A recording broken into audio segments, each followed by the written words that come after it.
what you call a suicide? I said make it look like a suicide. This man has bruises on his neck, nothing tied. How is this supposed to be? How am I supposed to pass this off to the British people? They will clearly know this is a murder, a homicide. Bill, is this what you call a suicide?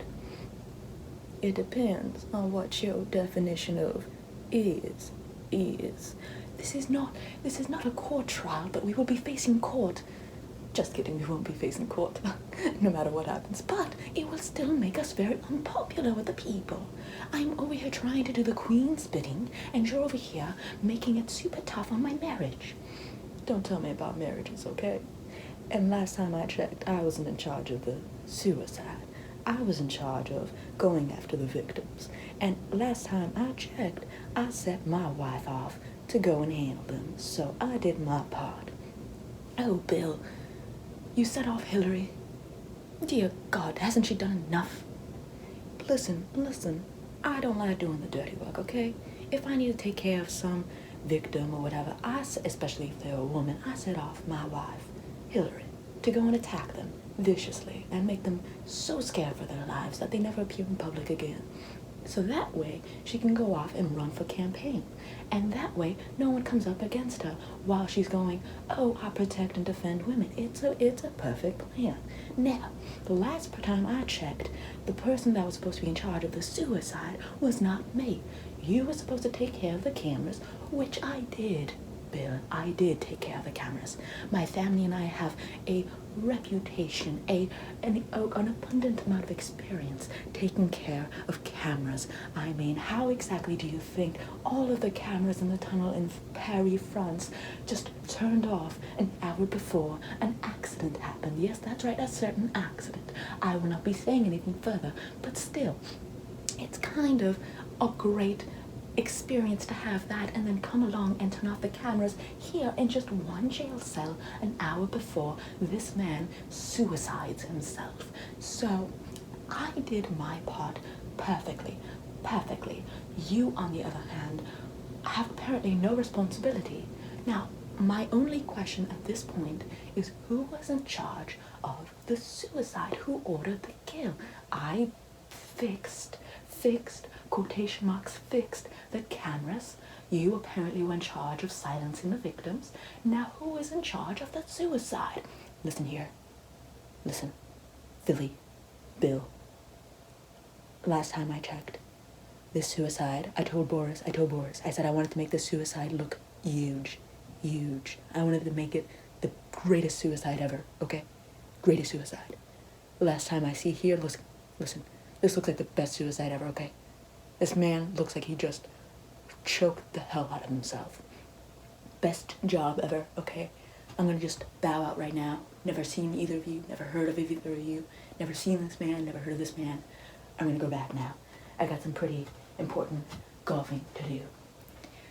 Dear Lord, Bill, you put him on charge of the suicide? Why would you do that? Listen, okay, this man is taking the fall for literally 4 presidents worth of bad choices, and by bad choices, I mean literally evil, cruel, deceptive, unconstitutional choices. Who else was I supposed to get in charge of the suicide? I didn't want to get my hands dirty. I mean, the only thing I want to get dirty is the Oval Office. So don't stop losing your temper on me, Philip. May I call you Philly too, Philip? No, you may not, Bill. You may not call me Philip. Yes, you may call me Philip. You may not call me Philly. But Philly, I like to pander to predominantly minority populous cities. If I call you Philly, it makes me look cool. Like, let me just call you Philly. Philip? I don't care what you call me right now, Bill. I just want to make sure that my son, Andrew, doesn't get the reputation of being Randy Andy. Oh, Philip, Philly, my bad, Philly. Your son is already Randy Andy, and he'll always be Randy Andy. Your son is as creepy as,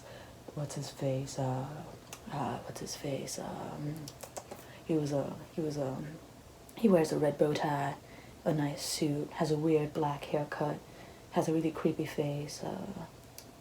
I forgot his name, but yes, he's just creepy. Let's just put it there. He's just as creepy as finding Big Bird in a public bathroom waiting for you to just sit right next to him, okay? That's how creepy your son is. He has those beady eyes, those bunny-ass, buck-ass teeth. He's just a really creepy guy all around. Let alone the fact that it's like when he sees you, it's just like, you just feel like you're being stared at by some sort of killer clown. It's just, your son is creepy, okay? All of your sons are creepy. Prince Charles is creepy. Prince Andrew is creepy. Prince Edward is creepy. All of them are creepy. You call your daughter a daughter. Listen, man, your daughter is creepy, okay? I'm sorry. Your family's reputation. Princess Diana was the only beautiful thing that happened to your family, and she gave you some 2 beautiful sons, and you saw what you did, so I'm sorry, but it's just a big no, okay? I'm sorry. Oh, you should be one to talk. You're one to talk. You have a killer clown for a wife. You have a killer robot for a wife. Don't you dare come at my family, Bill. Listen, I think it's best that we just try and wrap this thing up, okay? Let's just wrap this thing up. So that way we don't have another impeachment sort of quarry going off against us. Donald is already taking the fall for like 7 different counts of treason that Obama's a good friend of mine, so I really am glad that it hit him and not him, but Obama and Bush, who's another good friend of mine, so I'm glad that he also took the fall for Bush's faults too, and I committed. So I mean, if anyone's going to be a scapegoat, it's going to be him. Listen here, first of all, there is no such thing as an impeachment inquiry in England. The people just rise up, decapitate you, and leave your heads on pikes. Do you not know about the French Revolution? The only revolution I know is a swivel chair, okay? And I know how to revolutionize that swivel chair very well. So don't you dare be talking to me about revolutions. We fought in the American Revolution. That's the only revolution I need to know. Now, back to business. What do we do to make this look more like a suicide?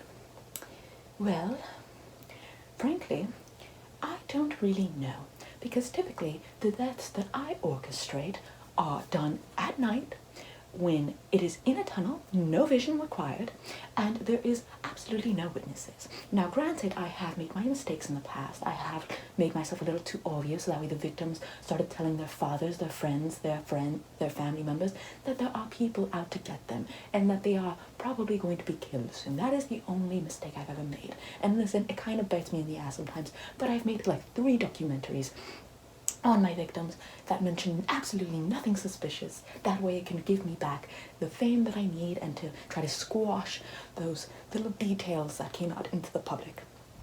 When it comes to this man, perhaps we could try and orchestrate some sort of public scandal, a series of public scandals to distract from the suspicious vibes of this death. Listen here, that is a great idea. But what if we just declared it a suicide to the public media? Like, just told them, listen, he tried attempting suicide like a week ago, and he has now succeeded at, doing it. So the people will buy it. I have no question that the people will buy it. I mean, they've bought many other things before. I mean, my administration has done suicides, quote unquote, many times. I mean, we shot a guy in the back of the head, deemed it a suicide. A guy got stabbed multiple times, deemed it a suicide. No one batted an eye. I'm sure if we just throw it into the news cycle, no one will even care, and everyone will move on with their day, forgetting that our names were on the list of people that visited the, Sin Island with Ep-Stein. Okay, that is a good idea, but the thing is, he didn't attempt suicide a week ago. He was choked out by a prison cellmate who was paid off. And there is also evidence that Epstein also paid off some of the prisoners in this jail for protection because he knew something was going to happen to him. He also filed his last will and testament knowing he was going to die soon. These are all details that are going to come to the public. It happened with someone that you already know I did it to. I'm just telling you my experience. Listen here. I think you're overestimating the attention span of Americans here, okay? We just have a constant news cycle, okay? Your BBC better pick up the pace like us, okay? Just mention it, boom, just keep going. Talk about some laughing cat or some tragedy, people will forget, okay? It's not the top of their priority list, so let's just move along. The cameras might go on at some point, so let's just try and move along before they do. I mean, the security guards that we paid off might also come back at any point, realize who paid them off, and kind of decide that they can make a ton more money by ratting us out. So let's get going, all right? Very well, Bill, very well. I guess we will have to move on and see how this goes. We'll have to update Obama and Bush about the current events, along with Bill Gates and the Bloomberg fellow, and well, Stephen Hawking has passed, so he doesn't need to know, but we'll have to update all of the bros and tell them he's dead, no more partying, no more fun, and, well, it's truly a sad day. I mean, this man should have been a little more, he should have been more rich, so that way he could have at least not had to go to jail. What a shame, what a shame. If only Acosta was here. Rest in peace.